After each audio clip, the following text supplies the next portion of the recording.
ہر کسی کا بیان ڈیفرنٹ ہے کہ جی خان صاحب نے مجھے یہ کہہ دیا, خان صاحب دوسرا کہے گا مجھے انہوں نے یہ ٹاسک دے دیا. ایک ٹاسک جو ریسنٹلی جس کے بڑے تبصرے ہوئے اور وہ یہ تھا کہ جی گنڈا پور صاحب کو کہا گیا کہ اسٹیبلشمنٹ سے نئے سرے سے بات چیت طے کی جائے. پھر باقی جو مرکزی قیادت تھی انہوں نے سب نے تردید کر دی.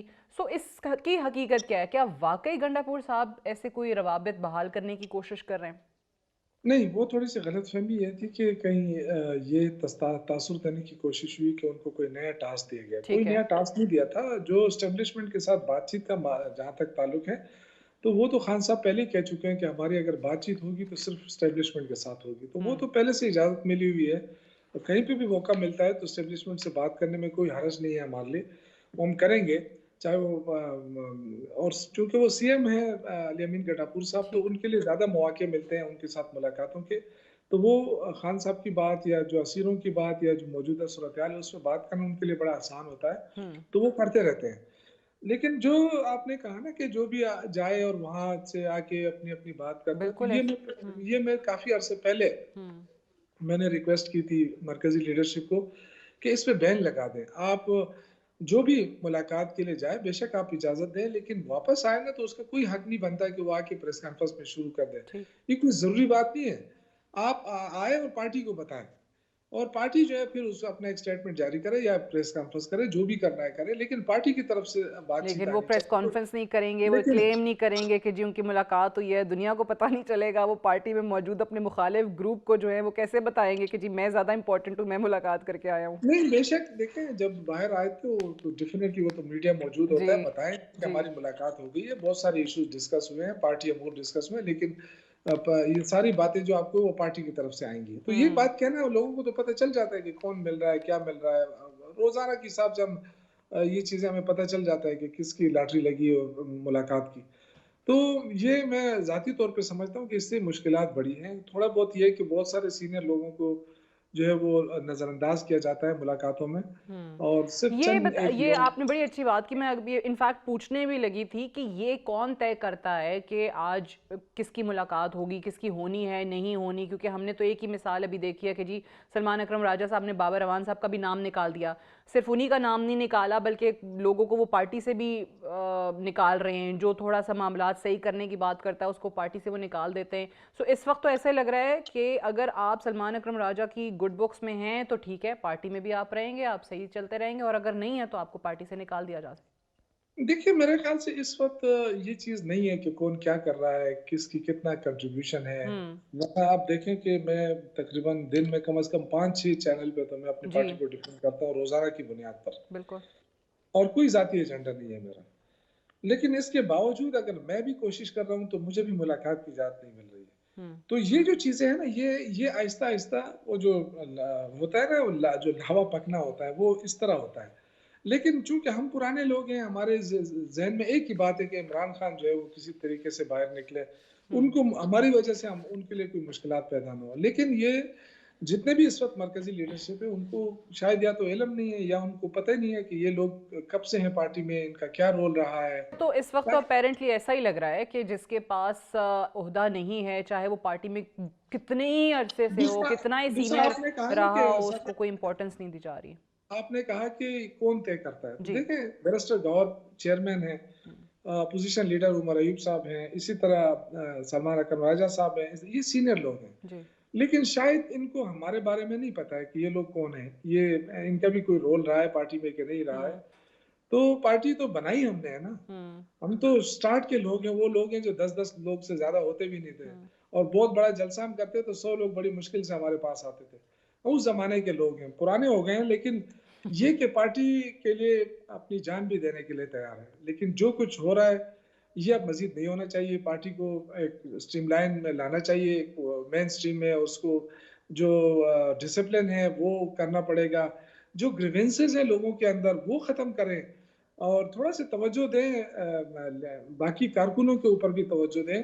جو سینئر لوگ رہ گئے ہیں جن کے پاس عہدے نہیں ہیں, جو عہدے مانگتے بھی نہیں ہیں لیکن وہ عزت ضرور مانگتے ہیں, تو کم از کم ان لوگوں پہ بھی فوکس کریں کہ جو پارٹی کے لیے دن رات کام کر رہے ہیں.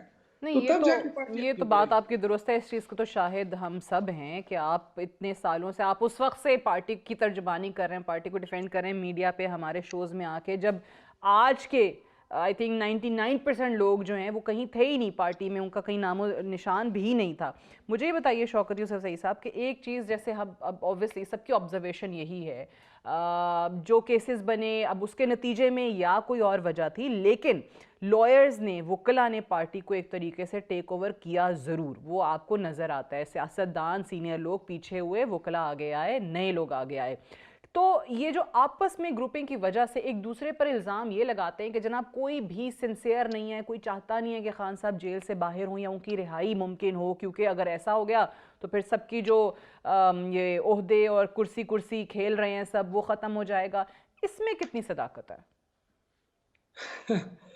دیکھیں یہ تو ہر بندے کو اپنے گریبان میں سوچنا چاہیے کہ وہ کیا ڈیلیور کر رہا ہے، تو پھر اس کو یہ خوف نہیں ہوگا. اگر وہ اپنے ذات کے لیے کر رہا ہے تو یہ ذات کے لیے جو بھی کرتا ہے اس کو ہمیشہ خوف لگا رہتا ہے، لیکن اگر وہ پارٹی کے لیے کر رہا ہے تو کوئی خوف نہیں ہونا چاہیے. جس کی جو پرفارمنس ہوگی، میرا نہیں خیال ہے کہ ان کو کوئی خطرہ ہونا چاہیے. Thank you very much, Shaukat Yusuf Zai Sahab, for joining us on the show today. We'll take a short break here. Stay tuned. Welcome back to Suno Tonight with Sadia Afzal. Pakistan Muslim League نون اور Pakistan Peoples party میں دوریاں پیدا ہوتی ہوئی دکھائی دے رہی ہیں.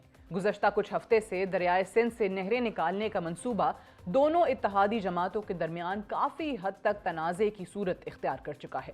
وفاقی حکومت کو نہ صرف تنقید کا نشانہ بنایا جا رہا ہے، بلکہ chairman Peoples Party Bilawal Bhutto Zardari کی طرف سے نہریں نکالنے کا منصوبہ واپس لینے کا مطالبہ بھی کیا جا رہا ہے. اور کہا جا رہا ہے کہ پیپلز پارٹی شہباز شریف نہیں، عوام کے ساتھ کھڑی ہوگی. حکومت کے یک طرفہ فیصلے کو پاکستان پیپلز پارٹی سپورٹ نہیں کرتی. پانی کی منصفانہ تقسیم کی جنگ پاکستان تو کیا عالمی سطح پر لڑ کر آیا ہوں. عالمی دنیا کو منایا کہ ہمارے دریائے سندھ کو بچانا ہے. بلاول بھٹو کا مزید کہنا تھا کہ حکومت نے ہم سے طے کیا تھا کہ چاروں صوبوں کے ترقیاتی منصوبے پیپلز پارٹی کے ساتھ مل کر بنائیں گے. تو آپ کو یقین دلاتا ہوں کہ اس مشاورت کے بغیر ہم کسی بجٹ کو ووٹ نہیں دیں گے. جبکہ پاکستان پیپلز پارٹی کے سینئر لیڈر اور گورنر پنجاب سردار سلیم حیدر خان نے مسلم لیگ نون کے ساتھ بڑھتی ہوئی کشیدگی پر بات کرتے ہوئے کہا ہے کہ موجودہ حکومت پیپلز پارٹی کے بغیر ایک دن بھی نہیں چل سکتی. نواز لیگ سے اتحاد ملکی مفاد میں کیا تھا. پیپلز پارٹی ذمہ دار سیاست کی قائل ہے، لیکن پیپلز پارٹی کو سازش کے تحت کونے سے لگایا جا رہا ہے. چیئرمین پیپلز پارٹی اور دیگر قائدین کی طرف سے بیان بازی پر تبادلہ خیال کرتے ہوئے وزیر اعظم شہباز شریف کا کہنا تھا کہ حکومت کا خاصہ ہے کہ تمام فیصلے اتحادیوں کی باہمی مشاورت سے کیے جاتے ہیں. اتحادی حکومت میں باہمی مثالی اعتماد سازی کی فضا خوش آئند ہے. جبکہ وزیر اطلاعات پنجاب عظمہ بخاری نے دعویٰ کیا ہے کہ کینالز کے منصوبے پر سندھ میں صرف سیاست ہو رہی ہے. منصوبے کی صدر زرداری سے منظوری ڈاکیومنٹڈ ہے، اس پر ان کے دستخط بھی موجود ہیں. مسلم لیگ نون اور پاکستان پیپلز پارٹی میں آخر چل کیا رہا ہے، اسی سب پر بات کرنے کے لیے آج ہمارے ساتھ موجود ہیں پاکستان پیپلز پارٹی کے سینئر لیڈر اور سندھ کے وزیر توانائی اینڈ پلاننگ اینڈ ڈیولپمنٹ سید ناصر حسین شاہ. بہت بہت شکریہ شاہ صاحب، آپ نے پروگرام کے لیے وقت دیا. سب سے پہلے تو یہی بتائیے گا کہ یہ جو اب دعویٰ کیا جا رہا ہے، پہلے اخبار میں ایک خبر چھپی اور اب پنجاب کی طرف سے وزراء کی طرف سے پریس کانفرنسز بھی آنا شروع ہو گئی ہیں، اور کلیم یہ ہے کہ جی پیپلز پارٹی صرف اس معاملے پر سیاست کر رہی ہے، حالانکہ زرداری صاحب نے بطور صدر یہ منظوری پہلے ہی دے دی ہے. وہ کہتے ہیں ڈاکیومنٹ موجود ہے، صدر زرداری کے دستخط موجود ہیں. بسم اللہ الرحمن الرحیم، اللہم صلی علی محمد و آل محمد. دیکھیں مختلف ایشوز ہیں اور جو باتیں آ رہی ہیں ان سب کا تفصیلی جواب میں دینا چاہتا ہوں. ایک تو ایشو جو ہے، ہمیں تو بہت احترام ہے جن کے بھی آپ نے نام گنوائے ہیں جی جو ان کی وزیر اطلاعات ہیں یا وزیر پلاننگ ہیں یا سی ایم صاحبہ ہیں یا سب لوگ جو اور بھی پی ایم ایل این کے، لیکن ان کو یا آئین کا پتہ نہیں ہے یا قانون کا پتہ نہیں ہے کہ جو یہ بات کر رہے ہیں کہ پریزیڈنٹ صاحب نے اس کو اپروو کر دیا، جی سمری سائن کر دی، تو کیا پریزیڈنٹ آصف علی زرداری صاحب ایز آصف علی زرداری تو پیپلز پارٹی کے لیے سب کچھ ہیں. ٹھیک. لیکن آئینی طور پر کیا ان کے پاس کوئی اختیار ہے کہ وہ کسی پروجیکٹ کو یا کسی اسکیم کو اپروو کریں؟ یہ وہ غلط بیانی ہے جو ہم کبھی بھی ایکسپیکٹ نہیں کر رہے کہ پی ایم ایل این کی سینئر لیڈرشپ کی طرف سے اس طرح کی غلط بیانی کی جائے۔ اصل ایشو میڈیا پہ بھی ہے، آپ اس کو چیک بھی کر سکتے ہیں کہ کیا بات ہے۔ ایشو یہ ہے کہ یہ 8 جولائی کو یا جولائی کی کوئی ڈیٹ ہے، اس پہ ایک میٹنگ ہوئی جس میں آنریبل پریزیڈنٹ صاحب کو بریفنگ دی گئی۔ ایس آئی ایف سی کے جو ہیں ان کی طرف سے بھی، ظاہر ہے فیڈرل گورنمنٹ کے لوگ بھی تھے، کہ جی گرین انیشیٹو یا گرین پاکستان یا ایس آئی ایف سی کے جو پروجیکٹ ہیں ان کی یہ تفصیلات ہیں اور جو ملک کی بہتری کے لیے ہیں یہ پروجیکٹ ہیں۔ تو انہوں نے بولا اچھی بات ہے، اگر یہ سارے پروجیکٹ ہیں بہتر ہیں تو ان کو بھیج دیں صوبوں کی طرف، اور ٹھیک ہے، کیونکہ پاکستان کی ترقی کے لیے تو ہم سب ہمیشہ کے لیے تیار ہیں۔ اور پاکستان پیپلز پارٹی جو دوسرا الزام لگتا ہے پی ایم ایل این کے ساتھ گورنمنٹ کی فارمیشن جو ہم نے کروائی، اس کی وجہ بھی یہی ہے کہ پیپلز پارٹی کا گناہ کہہ لیں، ہماری مجبوری کہہ لیں، وہ پاکستان ہے، عوام ہے، پارلیمنٹ ہے اور جمہوریت ہے۔ ٹھیک ہے، اور اسی وجہ سے ہم نے اس گورنمنٹ کی فارمیشن میں ان کی سپورٹ کی۔ ہنگ پارلیمنٹ تھی، اگر ان کی فارمیشن نہ ہوتی تو نئے الیکشن کی طرف جایا جاتا، اور پھر نئے الیکشن آپ کے علم میں ہے کہ یہاں پہ 60 دن میں ہوتے یا 90 دن میں ہوتے۔ دوسری بات جو ہے کہ جی پیپلز پارٹی اب اس پہ جا کے احتجاج کر رہی ہے، ایسا بالکل نہیں ہے، آن ریکارڈ ہے۔ کیئر ٹیکر گورنمنٹ میں ارسا نے غیر قانونی طور پر اور غیر اخلاقی طور پر جھوٹے اعداد و شمار دے کے کوئی این او سی جاری کی۔ اس وقت کے کیئر ٹیکر جو چیف منسٹر تھے جسٹس ریٹائرڈ مقبول باقر صاحب، انہوں نے بھی لیٹر لکھا کہ یہ ارسا نے غلط جو ہے اعداد و شمار دیے ہیں اور این او سی دی ہے۔ ٹھیک ہے، اور پھر جیسے ہی پیپلز پارٹی کی گورنمنٹ فارم ہوئی سندھ میں، ہمارے جو اریگیشن منسٹر ہیں یام خان شورو صاحب، انہوں نے سمری جو ہے وہ انیشیٹ کی، اور چیف منسٹر سندھ نے 14 جون کو یہ لیٹر لکھا فیڈرل گورنمنٹ کو کہ جی یہ غلط ہے، اور ارسا نے جو فیکٹس اور فگرز جو دیے ہیں وہ بالکل رانگ ہیں، ٹھیک ہے، اور جو اصل حقیقت ہے اس کے برعکس ہے، اور آپ ان کو فوری کینسل کریں، اور کوئی نئی کینال یا اس طرح کی کوئی چیز جو ہے انڈس پہ وہ سندھ کو قبول نہیں ہے۔ اور پھر اس کے لیے 12 لیٹرز لکھے گئے فیڈرل گورنمنٹ کو، اور خاص طور پر سی سی آئی کے لیے، کیونکہ دیکھیں ہم لوگ پاکستان کو مضبوط کرنے کے اس میں ہیں، اور جس طرح بڑی مشکل سے اس وقت ایک صحیح ٹریک پر ملک جا رہا ہے، جو پی ٹی آئی کی گورنمنٹ تھی جس وقت، جو ان کی کارکردگی تھی جس کی وجہ سے ڈیفالٹ ہونے کا خطرہ تھا، جتنے ہمارے دوست ممالک تھے سب ہم سے ناراض تھے، اب بڑی مشکل سے جا کے ہم ایک بہتر سمت کی طرف جا رہے ہیں، انویسٹمنٹ بھی آ رہی ہے، بہت سارے کام بھی ہو رہے ہیں جس سے ظاہر ہے پاکستانیوں کو فائدہ ہوگا۔ تو ہم نے کیا احتجاج یا اس طرح کی کوئی سیاست کرنی تھی؟ ہم نے تو ایک قانونی طور پر ان سے بات کی، ان کو لیٹر لکھے کہ جی سی سی آئی بلائیں، جہاں پہ یہ جو فورم ہے جس پر ڈسکشن کیا جاتا ہے چاروں صوبوں میں اگر کوئی اس طرح کی کوئی چیز ہو۔ اور پھر ویسے بھی جب میٹنگز ہوتی تھیں تو پرائم منسٹر صاحب کو بھی ریکویسٹ کی، ڈپٹی پرائم منسٹر صاحب کو بھی کئی دفعہ بولا گیا، جو بھی فورم تھے جہاں پہ یہ میٹنگز ہوتی نہیں۔ اب یہ جو احتجاج والی بات ہے یہ تب ہوئی ہے کہ جب ہم نے دیکھا کہ لیٹرز پہ کوئی بات نہیں کی جاتی، بہت سارے لیٹرز ہیں، میں آپ کو وہ بھیج رہا ہوں، کائنڈلی پلیز ان کو ڈسپلے کیجئے گا کہ جو چیف منسٹر صاحب نے جون میں لکھے، پھر اس کے فالو اپ پہ بارہا ہم نے یہاں سے سی سی آئی کے لیے لکھے ہیں، ارسا کے خلاف لکھا ہے، نہروں کے اوپر لکھا ہے، تو ضرور فیکٹ سامنے آ جانے بالکل، چاہیے. آپ بھیج دیجئے، وہ ہم یہ چلا وہ دیں گے، ایشو وہ تھے اور ویورز کے لیے بھی پتہ چل جی جائے گا. پلیز. اچھا، آپ جو بات کر رہے ہیں پیپلز پارٹی کی جو قائدین بات کر رہے ہیں، انفیکٹ خود پریزیڈنٹ زرداری نے اس کا ذکر کیا تھا اپنے پارلیمان سے خطاب کے اندر بھی، لیکن پرائم منسٹر صاحب جو ہیں وہ ابھی بھی کہہ رہے ہیں کہ تمام فیصلے مشاورت سے ہوتے ہیں. وہ تو کہتے ہیں جو باہمی اعتماد ہے نا ہمارے اتحادیوں کے درمیان وہ بڑا زبردست ہے، اس کی فضا بڑی خوش آئند ہے. یہ ان کے الفاظ ہیں، میرے نہیں. انفیکٹ مجھے یہ بتائیے گا، کیا یہ معاملہ اوبیسلی سی سی آئی کی میٹنگ کال نہیں ہوئی، آپ کے تحفظات نہیں سنے گئے، لیکن کیا یہ معاملہ اب اس نوعیت تک جا چکا ہے کہ آپ کے ایک رہنما، میں ان کا نام لے دیتی ہوں، میرے پروگرام میں قادر مندوخیل صاحب پچھلے دنوں یہ کہہ کر گئے کہ ہماری جو سی سی کی میٹنگ ہوئی ہے اس میں ہم نے طے کیا ہے کہ اگر اس پہ سنوائی نہیں ہوتی تو ہم علیحدہ ہو جائیں گے، اتحادی نہیں رہیں گے ہم پی ایم ایل این کے. اور انفیکٹ انہوں نے یہ کہا تھا کہ جی 4 اپریل کو ان کو لگتا ہے کہ بلاول صاحب حکومت سے علیحدگی کا اعلان کر دیں گے. وہ تو نہیں آیا ظاہر ہے اعلان، وہ 4 اپریل گزر چکی ہے، لیکن کیا ان لائنز پہ سوچا جا رہا ہے؟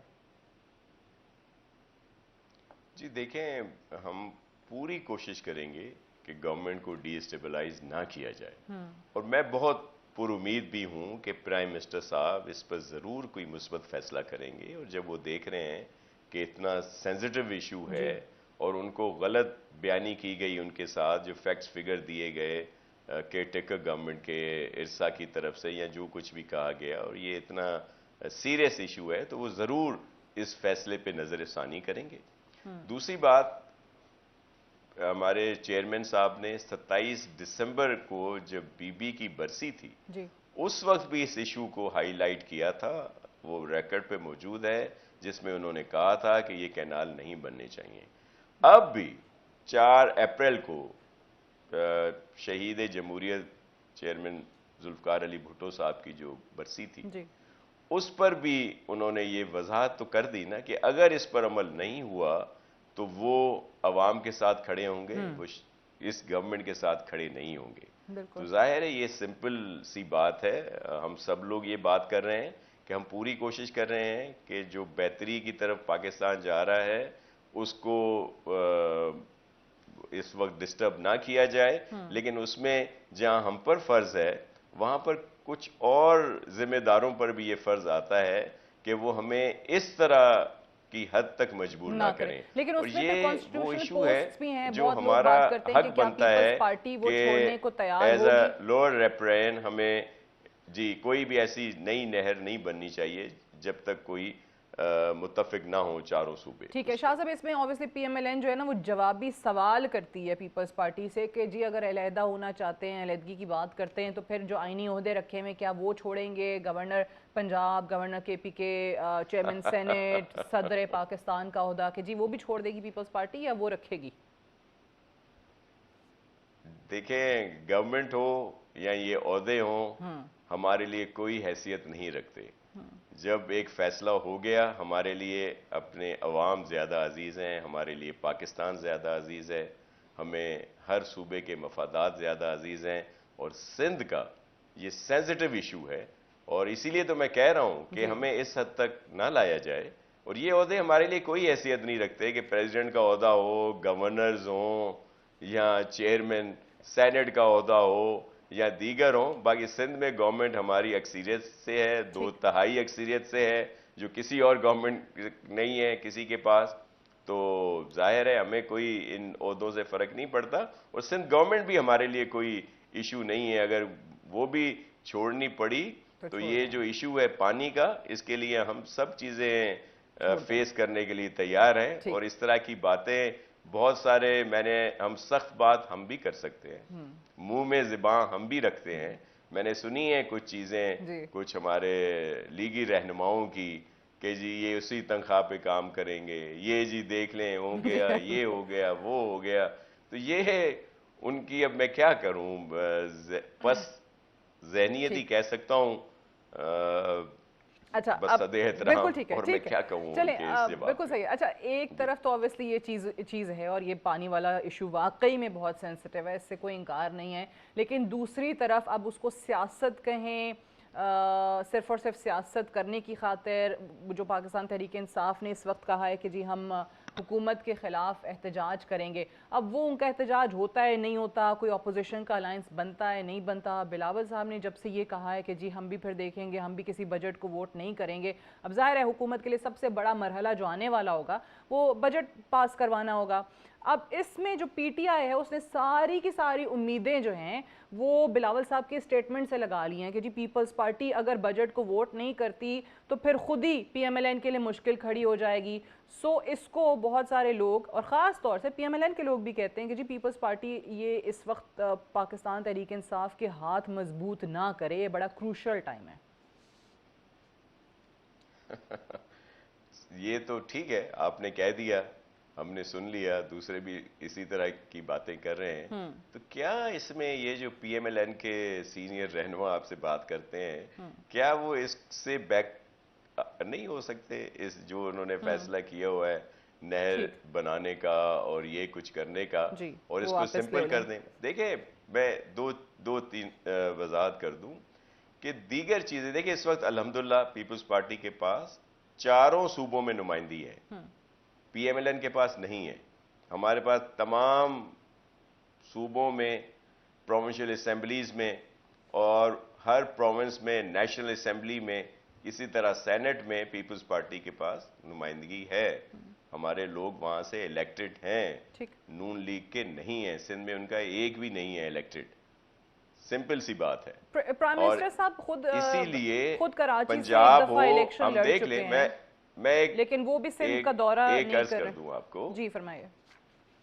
میں ایک آپ کو عرض کر دوں. دیکھیں ہمارے جب گورنمنٹ کی فارمیشن ہوئی اس وقت جو پنجاب سے یا دیگر صوبوں سے ہمارے الیکٹڈ لوگ ہیں ان کی ریزرویشنز تھیں جو آتی رہیں بہت سارے مراحل پہ, لیکن ملک کی بہتری کے لیے, ملک کی سالمیت کے لیے ہم لوگ ظاہر ہے کوئی ایسی حد پر نہیں جا سکتے کہ صرف جی جو ترقیاتی اسکیمیں ہمیں نہیں مل رہی تو ہم جی گورنمنٹ کو چھوڑ رہے ہیں, یا ہمارے لوگوں کو الیکٹڈ لوگوں کو رسپانس نہیں دیا جا رہا پنجاب میں, کے پی میں یا دیگر جگہوں پہ, تو جی ہم گورنمنٹ سے علیحدہ ہو رہے ہیں. دیکھیں اس حد تک تو ٹالرنس ہو سکتی ہے, برداشت ہو سکتی ہے, لیکن یہ نہر کا جو ایشو ہے یہ بڑا سینسٹیو ایشو ہے اور اس پہ تو بالکل بھی ہم پیچھے نہیں ہٹ سکتے.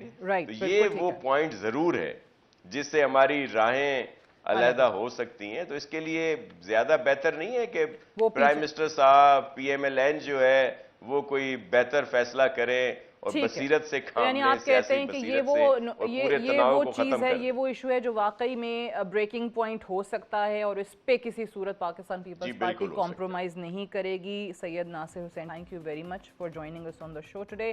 We'll take a short break here. Stay tuned.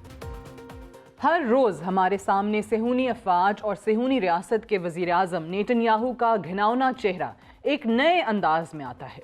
کوئی ایسا دن نہیں ہوتا جب صہیونی ریاست ہمیں اپنی انسانیت سوز کارروائیوں سے مایوس نہ کرے. غزہ میں اسرائیلی نسل کشی کی کارروائی سے کوئی محفوظ نہیں, نہ کوئی بچہ, نہ بوڑھا اور نہ ہی کوئی ہیلتھ ورکر. غزہ میں ہر انسانی جان اسرائیل کے نشانے پر ہے.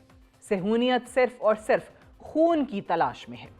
گزشتہ 3 دن سے ہم غزہ کے علاقے رفح میں اسرائیلی افواج کے ہاتھوں 15 ایمرجنسی ہیلتھ ورکرز کی شہادت کا تذکرہ کر رہے ہیں.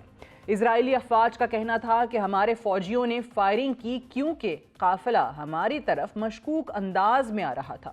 اصرار کیا گیا کہ ہیلتھ ورکرز میں سے 6 کا تعلق حماس سے تھا, لیکن کوئی ثبوت فراہم نہیں کیے گئے. جبکہ گزشتہ 48 گھنٹوں میں ایک شہید ہونے والے ہیلتھ ورکر کے موبائل کی ویڈیو نے اسرائیلی نقطہ نظر اور بیانیے کو مکمل طور پر رد کر دیا.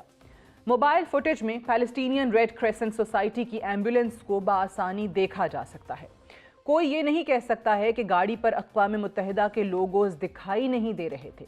گاڑیوں کی لائٹس جل رہی تھیں اور گاڑیوں کو دور سے دیکھا جا سکتا تھا. اسرائیلی افواج کی طرف سے جان بوجھ کر ایمبولنس کو نشانہ بنایا گیا. کسی صورت یہ نہیں کہا جا سکتا کہ ایمبولنس کو نشانہ بنانے میں کوئی غلطی ہوئی ہے. موبائل ویڈیو جس سے سب سے پہلے نیو یارک ٹائمز نے شیئر کیا, اس میں صاف دیکھا جا سکتا ہے کہ اسرائیلی افواج کی طرف سے بغیر کسی وارننگ گاڑیوں پر فائرنگ کا سلسلہ شروع کر دیا گیا. موبائل فوٹیج 5 منٹ تک جاری رہتی ہے.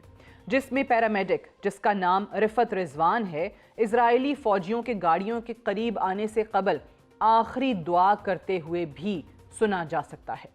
شہید ہونے والے ہیلتھ ورکر کا کہنا تھا کہ مجھے معلوم ہے میں مرنے والا ہوں، ماں مجھے معاف کر دینا، لوگوں کی مدد کرنے کے لیے یہ وہ راستہ ہے جو میں نے چنا تھا۔ اسی دوران ویڈیو میں پریشان حال امدادی ورکرز کی آوازوں کو سنا جا سکتا ہے اور پھر عبرانی زبان میں اسرائیلی فوجیوں کی آوازیں سنائی دیتی ہیں، لیکن یہ واضح نہیں کہ وہ کیا بول رہے ہیں۔ ویڈیو کے منظر عام پر آنے کے بعد صہیونی ریاست نے اعتراف کیا کہ 23 مارچ کو جنوبی غزہ میں 15 ہنگامی ورکرز کی موت ان کی فوج کی غلطی تھی۔ اسرائیل نے یہ بھی تسلیم کیا کہ جب ان کے فوجیوں نے فائر کھولا تو ہیلتھ ورکرز غیر مسلح بھی تھے۔ آج یہ کہنا کہ اسرائیل سے غلطی ہوئی کوئی ماننے کے لیے تیار نہیں۔ سب کو معلوم ہے صہیونی افواج سے کسی قسم کی کوئی غلطی نہیں ہوئی، یہ سب جان بوجھ کر کیا گیا ہے۔ گزشتہ 3 ہفتے سے صہیونی افواج غزہ کے رہائشی علاقوں کو شدید بمباری کا نشانہ بنا رہی ہے، اور صہیونی افواج کی بمباری کا واحد ٹارگٹ فلسطینی خیمہ بستیاں ہیں، اور کوشش ہے کہ ایک بڑے پیمانے پر قتل عام کیا جائے۔ جنگ بندی ختم ہونے کے بعد اب تک 1300 سے زائد فلسطینی شہید ہو چکے ہیں۔ اسرائیلی افواج غلطی کریں اس کا سوال ہی پیدا نہیں ہوتا۔ افواج کا بنیادی کام غزہ میں خون کی ہولی کھیلنے کے ساتھ ایسی غضب کی تباہی پھیلانا ہے جس سے رہتی دنیا خوف کا شکار ہو جائے۔ اسرائیل جانتا ہے کہ آج اس کے خلاف آواز اٹھانے والا کوئی نہیں۔ یا اللہ فلسطین پر رحم فرما، آمین۔ That's all for tonight. Good night and Allah Hafiz.